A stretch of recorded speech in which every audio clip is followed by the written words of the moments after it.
Hey, good morning everyone. I hope you are doing great. Ok, il y a quelqu'un parmi vous qui m'a demandé, qui m'a conseillé ce site internet là où je suis actuellement.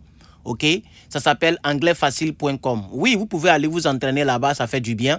Et la personne m'a dit, est-ce que je peux pas faire ça aussi en capture, c'est-à-dire comme je fais les trucs là, je vous montre comme ça. Et puis en même temps, tester les nouveaux en direct. J'enregistre en même temps pendant que je fais les trucs. Et vous allez voir un peu en expliquant quoi.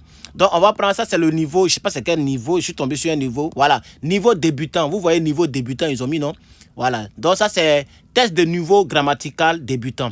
C'est un site que je vous conseille, voilà. Et on va beaucoup travailler avec ce site en attendant. Donc, je vais beaucoup corriger en direct avec vous, en vous expliquant, ok? Donc, on y va. Je vais mettre un peu de musique en bas pour aujourd'hui. Et on va voir ce que ça va donner. Alors, on va partir. Regardez très bien. On dit, en premier lieu, suivez bien. Attends, je diminue ça un peu. Voilà. On dit le présent simple, compléter les phrases. On est d'accord, hein? C'est en direct, quoi. C'est sur le site. C'est pas, voilà, c'est en direct sur le site. Et ils pensent qu'ils vont corriger. Je n'ai pas encore fait ça, hein, mais le gars m'a envoyé. Quand j'ai vu, il dit, mais c'est intéressant. Donc, on va partir de niveau à niveau. Donc, le niveau débutant, ça, c'est grammatical. OK? On dit, ils ont mis she, go. Go, en parenthèse, c'est le verbe aller. To school by bus. Donc, elle va à l'école en bus. Ça, c'est la traduction française. Elle va à l'école en bus, n'est-ce pas? Donc, regardez ce qu'on nous demande. On dit de conjuguer le verbe au présent. C'est ça, non, au présent simple. Voilà. Et on complète les phrases. Donc, ça va devenir, OK, she goes. Ici, ça sera goes. Donc, G-O-E-S. Parce que le verbe go au présent de l'éducatif, à la troisième personne, c'est comme on dit I go. Attends, et si j'ouvre ici, en même temps, quand j'explique, je peux faire... Il y a des idées qui me parviennent. Donc, donnez-moi un instant. Voilà. Je balance ça. Voilà. Donc, le verbe go, OK? I go. You go. It. She. He goes. Voilà. C'est ce que je voulais vous dire. Tu vois un peu, non? Ça, c'est le verbe aller. Le verbe partir, vers aller. Voilà. Donc, c'est comme ça. Donc, quand vous voyez she ou he, vous devez mettre un S, ok? Voilà. Et spécialement, il y a un E ici. Donc, c'est comme ça. Je pense que c'est comme ça. C'est que ils vont corriger pour nous. Donc, et qu'est-ce que ça fait là? Voilà, she goes. Alors, ici, watch. Donc, c'est le même procédé. Ok? Donc, tu vas écrire le mot watch. Comme on est au présent, hein, tu mets le mot watch et tu mets ES. Comme ici, go, tu as mis ES, non? Watch, tu mets ES. Ok?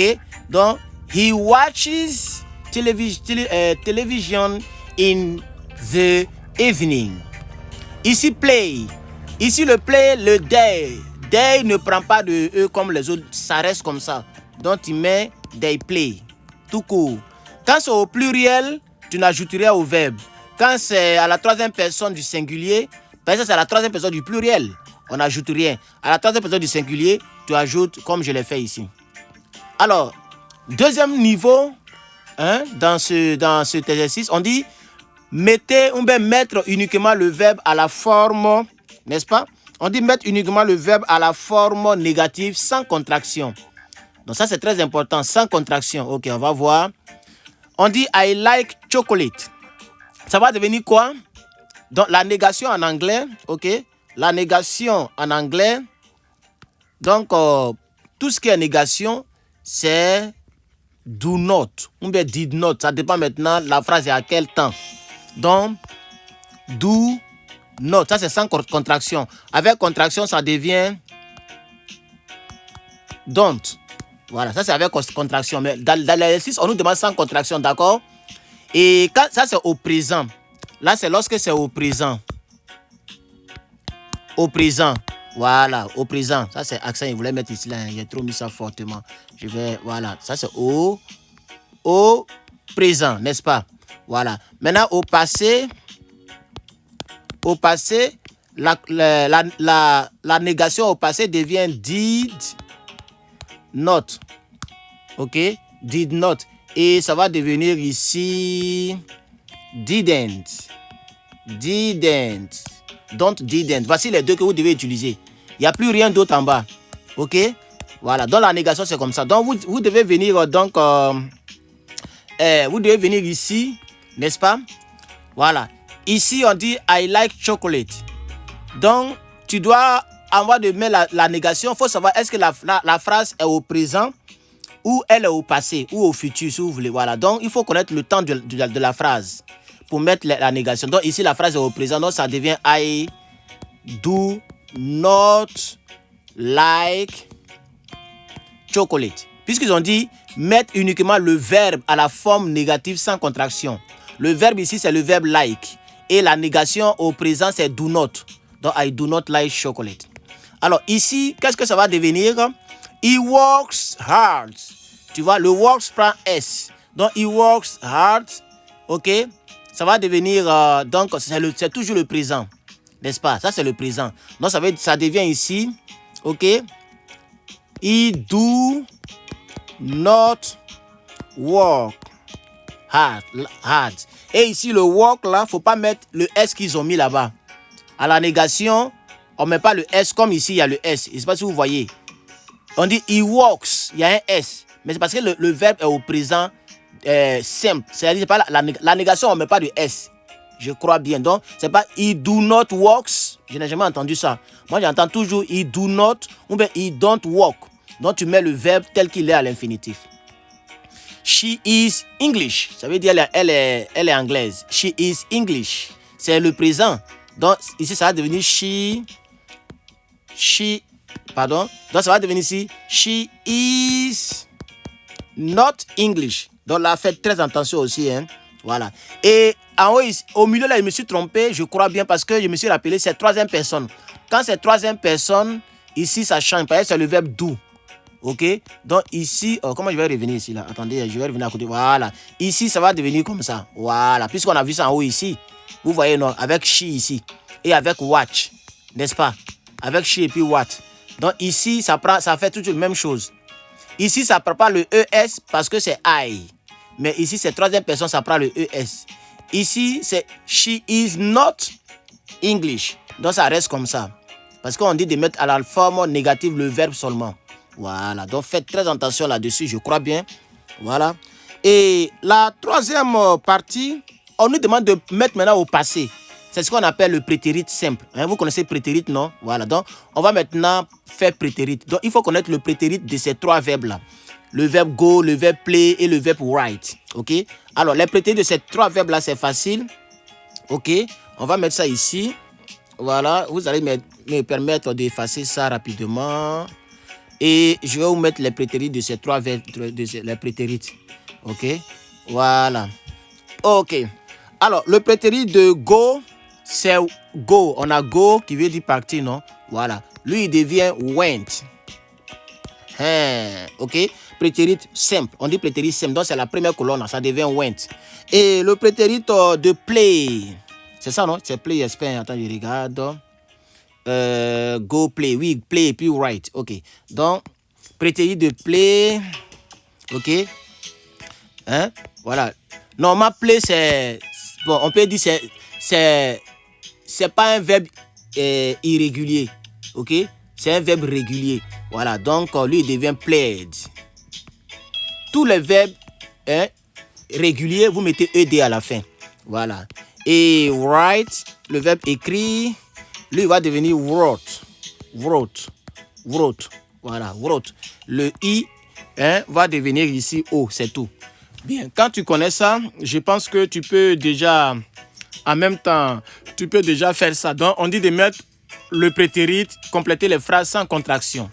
Voilà. Donc, ça devient she went. Ici, ça va devenir they played. Oh, qu'est-ce que je fais? They played. Oh, come on, man. Voilà. They played. ED. Et puis ici, he wrote. Voilà. Donc ici, cette règle qui est ici, là, la règle où on met ESS, là, ça ne s'applique pas quand c'est le passé. Hein. Quand c'est le passé, le prétérit, il faut le connaître par cœur. OK? Alors, la quatrième colonne, on nous parle de mettre uniquement le verbe à la forme négative sans contraction. Voilà, donc les gens reviennent encore à ce même procédé qu'on a fait ici, là. Do not ou did not. Ici, faites attention, les verbes là, regardez très bien les verbes sont conjugués. Hein. Oh, pourquoi je dis conjugué, je veux dire que les verbes là sont au passé. Donc, tu dois maintenant mettre la négation au passé. Donc, she went to the market, ou to the market, la langue entre les dents. She went to the market, tu vois. Donc, tu mets ici, she did not, tu vois, she did not go. Là, il faut réfléchir maintenant. Quand tu mets la négation, il faut mettre le verbe à l'infinitif. Tu vois, moi je connais ça parce que je vis dedans. Donc je n'ai jamais entendu she did not went to the market. Ça n'existe pas en anglais. C'est she did not go. Parce que le did not qui est là, lui là, le did not qui est ici là, did là, c'est déjà au passé. Donc on ne met pas deux passés dans la même phrase.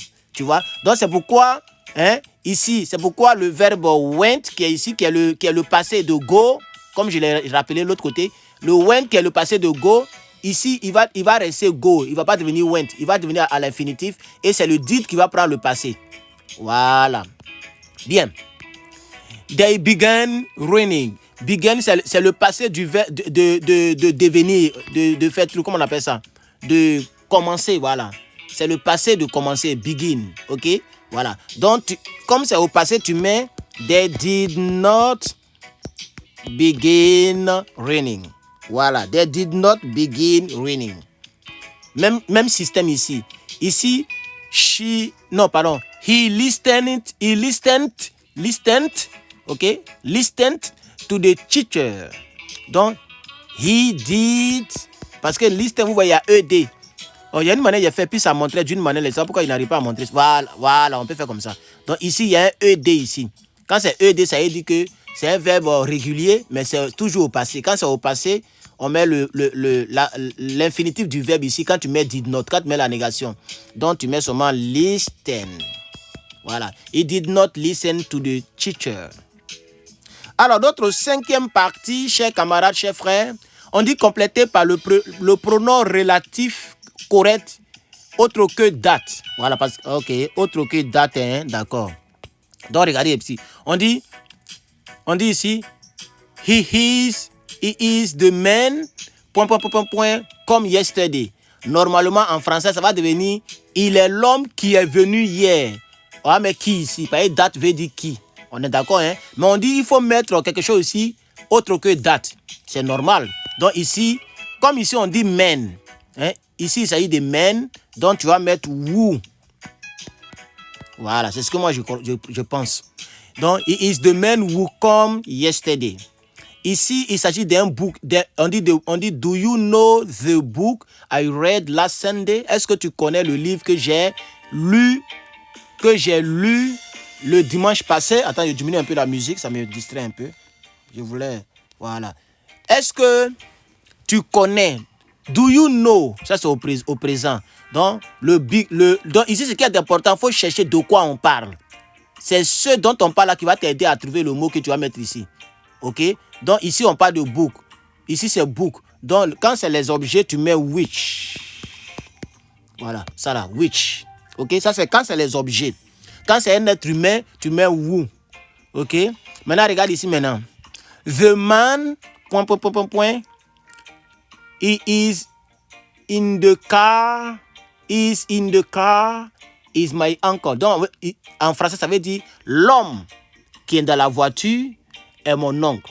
Tu vois? Donc, qu'est-ce qu'il faut mettre là-bas? C'est la même chose. Comme c'est un homme, il ne faut pas réfléchir. Tu mets who. Voilà. Quand c'est un homme, tu mets who. Donc, si vous voulez, les pronoms relatifs. Attends, voilà. Les pronoms relatifs, ok, qui concernent les êtres humains, il faut retenir who. Les pronoms relatifs qui concernent les objets, il faut retenir which. C'est tout. C'est ce que moi je connais, c'est ce que je crois. Voilà. Alors, sixième exercice, si vous voulez, on nous dit de compléter par much ou many. Vous voyez, en début de cette chaîne, j'avais expliqué en long et en large much and many. Je vous ai dit que quand vous voyez much, c'est des choses qu'on ne peut pas compter. Many, c'est des choses qu'on peut compter. Alors, regarde ici maintenant. We can see ... birds in the sky. Tu vois donc, voilà. Donc, nous pouvons voir beaucoup d'oiseaux. Voilà. Donc, ici, il s'agit d'oiseaux, n'est-ce pas? Quand tu vois les oiseaux, on peut compter les oiseaux. Voilà. Les oiseaux sont comptables. Donc, quand c'est comptable, c'est que c'est many. Donc, ici, tu mets many. Many. Voilà. Et ici, on dit there is not ... barrel. Tu vois, barrel, c'est comme un liquide congelé, un liquide truc, on ne peut pas compter. Tu vois, non? Donc, tu mets much barrel. Voilà. Barrel, c'est compact. Tu vois, le beurre, là, tu prends la cuillère, tu prends une partie, puis tu mets dans le pain. Et la personne dit, il n'y a pas assez de beurre dans le pain. Ce n'est pas quelque chose qu'on peut compter. C'est comme un liquide gluant, congelé, si tu veux. Donc, tu mets much. Même chose ici. He drinks. Tu vois, quand c'est troisième personne, on met toujours le S, ne l'oubliez jamais. He drinks tout ... alcool. Donc, si tu vis dans un pays anglophone, tu ne vas pas réfléchir. Ça va devenir match. Parce que c'est ce qu'on a l'habitude d'entendre. Tout ce qui est liquide, hein, on met match. He drink too much alcohol. Il smoke too much. Il smoke too many cigarettes. Parce que les cigarettes, on peut compter. Mais l'alcool, c'est un liquide. Voilà. Donc, vous voyez, c'est très important, chers amis. Donc, septièmement, on dit compléter par for et since. Ça aussi, c'est très important. OK?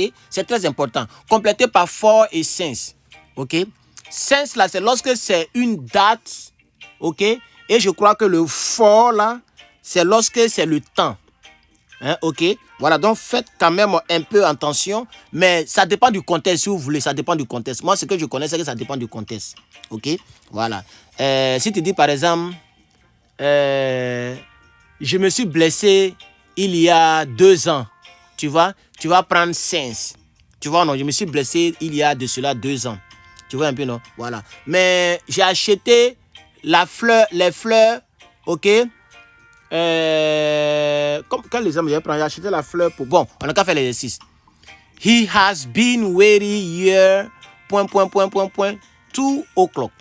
Tu vois? Donc, il est en train d'entendre ici pendant 2 heures.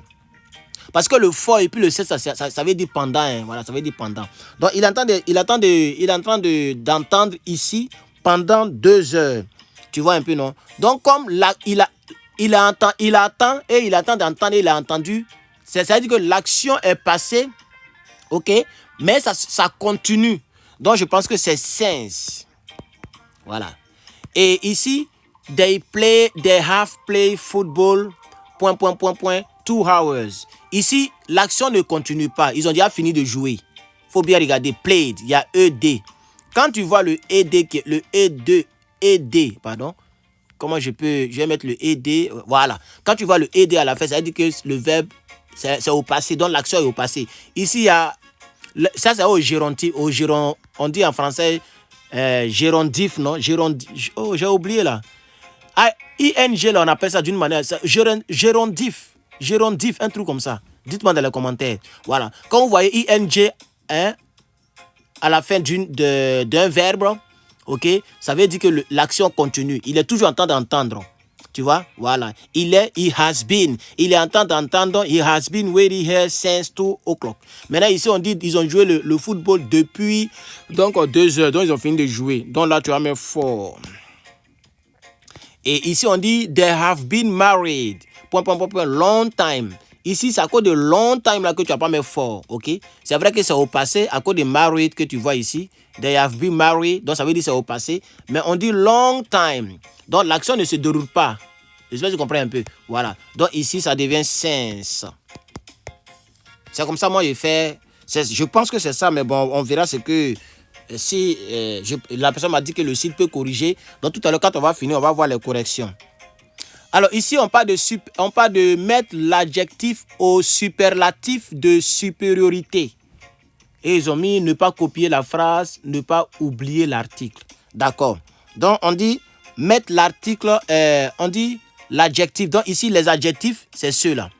Il y a interesting, cheap et puis easy. OK? Ça, voici les adjectifs dans ces 3 phrases-là. Voilà. Parce que le book, ça, c'est pas un adjectif, ça, c'est le sujet. Hein? Blue dress, voici le sujet ici, blue dress. Et puis ici, c'est exercise. Ça, c'est le sujet. OK? Et ça, c'est le verbe.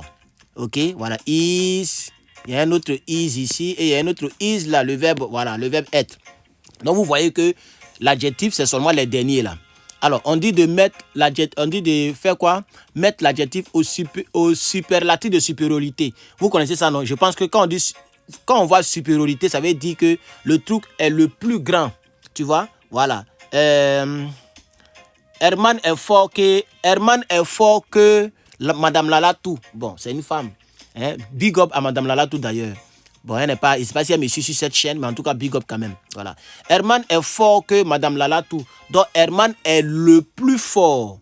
C'est ce qu'il veut traduire ici. Donc, ici, this book is interesting, pardon. Donc, ça va devenir, this book is the most interesting. Voilà. This book is the most interesting. Il est le plus intéressant. Tu vois, parmi les autres cahiers, les autres livres. The blue dress is cheap. Donc, ça devient the blue dress is the cheapest. Voilà, en anglais. The cheapest. Oh, pardon, hein. Mon truc là est planté. Ah non, mon bic est déchargé, pardonnez. J'ai écrit avec le bic là. Voilà, j'ai allumé. C'était éteint, ça s'éteint ceux-là. Voilà, the cheapest. Voilà, on me donne ça ici, mais voilà, c'est à côté ici. Voilà. Donc, the blue dress is the cheapest. Cheapest. Mais moi, je pouvais, si c'était moi, j'allais mettre cheapest one. Voilà. Mais comme ils ont dit seulement l'adjectif, tu vois, non, on n'a pas dit de modifier la phrase. On dit de mettre seulement l'adjectif, ok, au superlatif de supériorité. Donc, je vais enlever mon one. Mais ce que j'ai l'habitude d'entendre, c'est comme ça. The blue dress is the cheapest one. Donc, le vêtement, l'habit ou la robe bleue est la plus moins chère. C'est comme ça en anglais. On dit that exercise is easy. Donc cet exercice, le that, ça veut dire ce. Ok. Et un jour, si vous voulez, il y a une vidéo entre la différence entre that et puis this. That, this. That, c'est quelque chose que tu ne peux pas toucher. Quelque chose qui est de l'autre côté. This, c'est quelque chose que tu peux toucher, mais quelque chose qui est plus proche.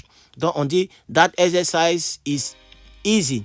Donc tu mets ici, that exercise is the easiest.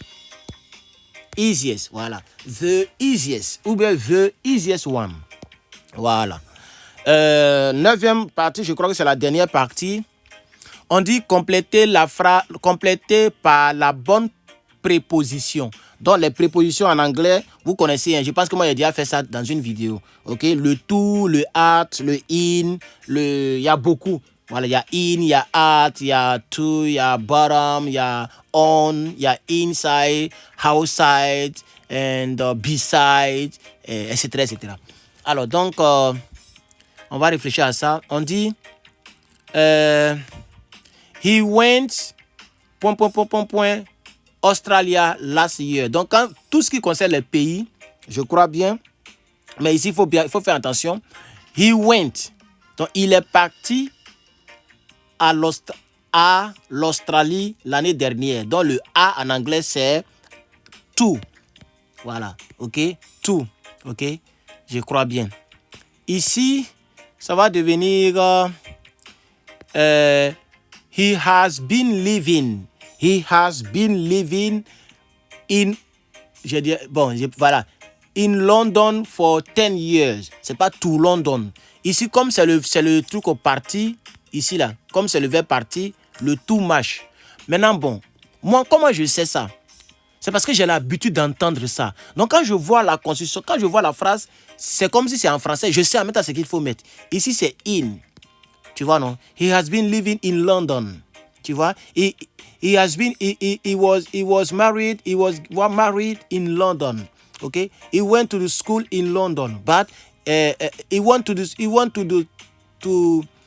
Australia last year. Excusez-moi. Voilà.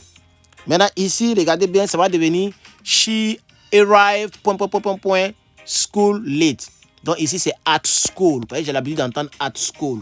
At school late. She arrived at school late. Donc, elle est arrivée à l'école tard. OK? Ou en retard. Voilà, en retard. OK? Donc, on va corriger. J'espère qu'il n'y a pas de faute. Voilà. Donc, je vais appuyer sur correction. Alors, le premier exercice, on a tout trouvé. Vous le voyez, on a tout trouvé. Voilà. Donc, on dit troisième personne du singulier ça devient go plus ES. Tu vois, c'est ce que j'ai fait ici. Troisième personne du singulier, ça devient watch plus ES, comme je vous l'avais expliqué. Troisième personne du pluriel, tu mets la base verbale. Ok, moi j'ai appelé ça l'infinitif. C'est ça qui fait play ici. Ok. Deuxième exercice, on a tout trouvé, Dieu merci. Ça c'est facile. Hein? Il faut simplement connaître la négation. Et comme les phrases sont... les verbes sont au présent, ici, présent, ici et présent, ici. Donc les verbes sont au présent, donc tu vas travailler avec do not. Do not, mais ici comme c'est à la troisième personne, ok, on a he ici, donc ça devient does not, etc., etc. Donc je vous avais déjà expliqué, pour ne pas que la vidéo devienne très longue. Ici aussi on a tout trouvé, Dieu merci.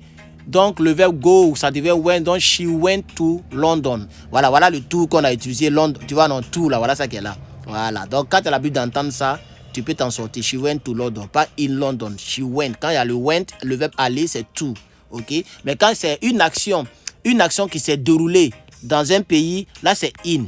Comme il a étudié à Londres, tu as mis in ici, pas to. L'action s'est déroulée dans le pays. Mais quand tu vas dans le pays, tu mets tout. Ok, bref. They played tennis. On a trouvé ça parce que, ok, voilà, c'est comme ça. Puisqu'on nous a dit ici, c'est prétérite. Donc, quand c'est prétérite, on ne met pas ES, on met seulement les prétérites. Donc, he wrote, great. Quatrièmement, on a tout trouvé, Dieu merci. Ici, on dit de mettre la forme négative. Voilà, donc tu vois la phrase d'abord. Ici, on a went, donc tu vas mettre did.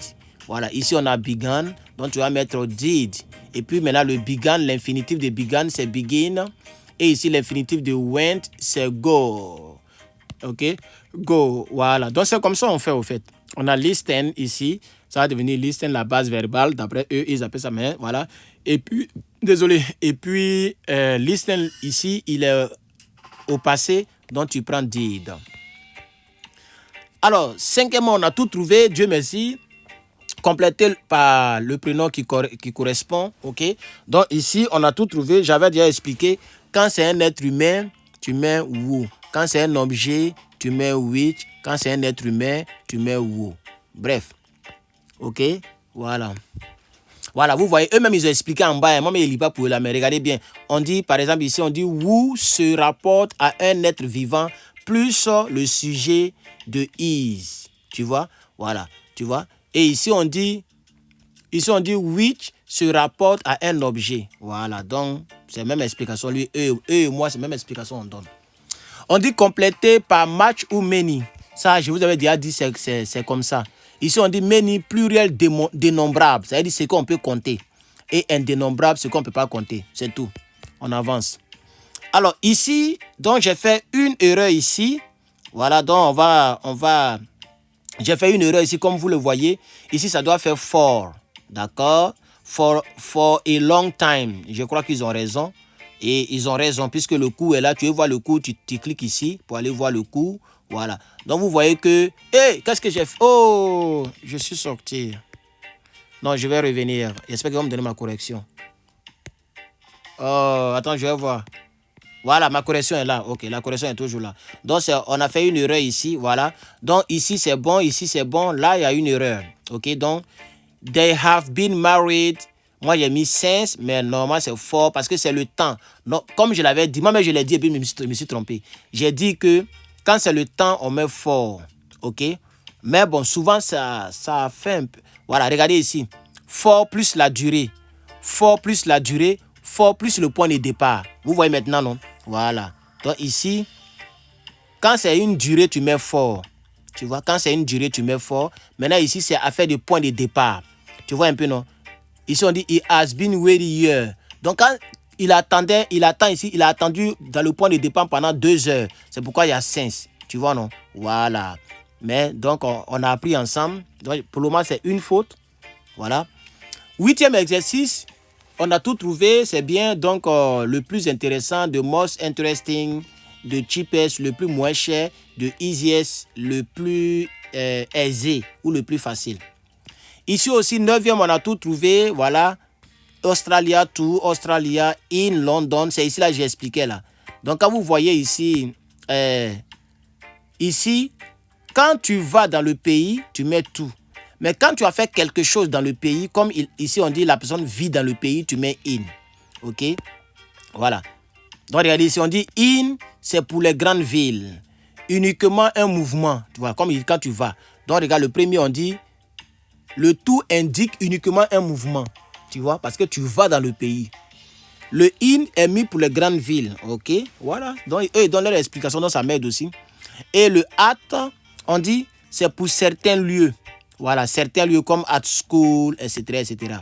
Voilà. Maintenant, moi, je ne connais pas, je peux pas vous dire que je connais toutes ces règles qu'eux, ils sont en train d'expliquer en bas ici. Mais comme je vis dans un pays anglophone, le fait d'avoir entendu ça plusieurs fois, c'est resté en moi. C'est pourquoi j'ai trouvé un peu ça. Donc, vous allez voir qu'on a fini. Donc, ici, on a eu 19,3, 19 sur 20, à cause de la seule faute qu'on a faite. OK? Et ils ont dit, on a 96% des voix. Donc, voilà. Donc, voici un peu ça. Merci à tous.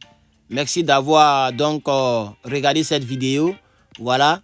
Donc, vous allez voir que sur plusieurs phrases, parce que, combien de phrases? Chaque exercice contient 3 phrases. Donc, vous allez faire 3 fois 9 pour trouver combien de phrases. 3 fois 9, je pense que ça fait 27. Donc, sur 27 phrases, nous avons fait une seule erreur ici. Voilà. Donc, c'est pour dire que je suis comme vous, mais sauf que je vis dans un pays anglophone. À la prochaine, pour un autre exercice, pour une autre vidéo. Si vous aimez ce genre de vidéo, on peut s'amuser sur ce site.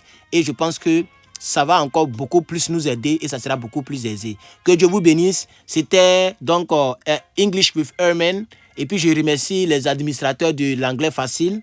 Voilà, je remercie pour tout ce qu'ils font pour l'humanité. Et ils partagent des connaissances comme je le fais ici. Abonnez-vous si vous n'êtes pas abonné.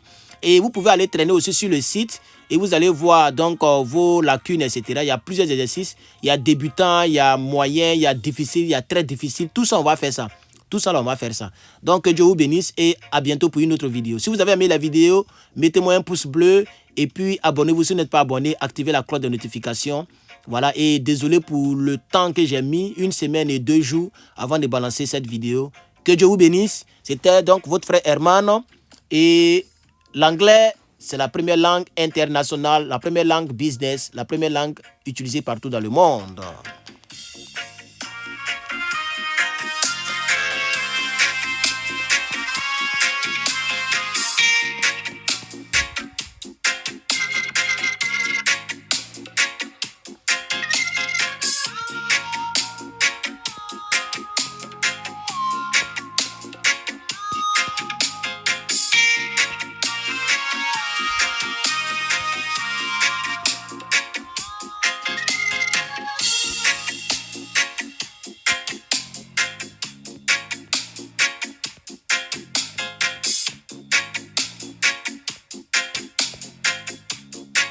Nous avons 32 vidéos, 537 abonnés. Merci les gars, merci. Abonnez-vous, abonnez-vous, abonnez-vous.